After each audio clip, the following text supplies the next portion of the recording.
I grew up in New England, the home of plain cooking, where corn on the cob is served as with a slab of butter and a sprinkle of salt and pepper. We boil salted meats with vegetables and call it, well, a boiled dinner.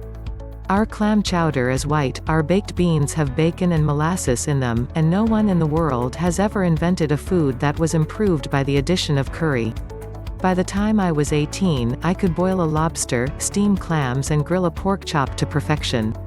Then I moved to Virginia, picked up a roommate from North Carolina, and discovered a whole new world of down-home country cooking goodness. To an all-American Italian girl from Boston, the menus in restaurants were in a foreign language. Chicken fried steak, grits, corn pone pudding, strawberry rhubarb pie, sweet potato pie. In my mind, chicken and steak were two different meats, grits is what's on sandpaper, corn is a vegetable, and what in the world is sweet potato doing in a crust? But I became a fervent convert to Southern cooking the first time my roommate made up a pan of the sweetest, tastiest, most perfectly melt-in-your-mouth delicious Southern baking powder biscuits and topped them with sausage gravy. From that day on, I was Sue's disciple, standing at her elbow as she diced scallions to make up a mess of pinto beans, stirred the milk into a pan of drippings for milk gravy and rolled thin steak strips in chicken batter to make chicken fried steak. Down-home Southern cooking is no different than New England plain cooking, at least at its most basic level. Like any other regional style of cooking, it makes use of the ingredients that are plentiful and cheap.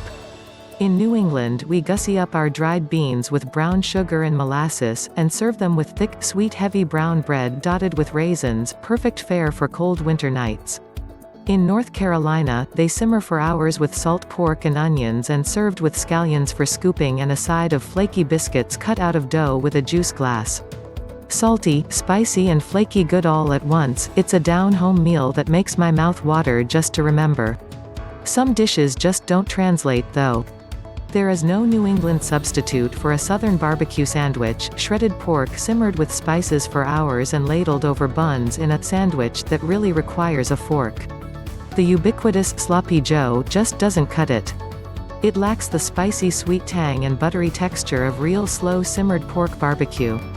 Nor is there anything that compares with chicken fried steak, a dish that can't be described in words without selling it short.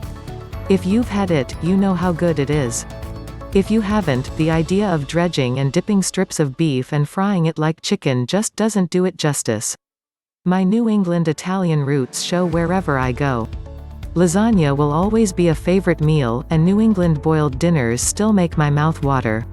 But I know, deep in my soul, that when I go to heaven, the diners will serve flaky Southern biscuits with sausage gravy and chicken fried steak. Some temptations even the angels can't resist.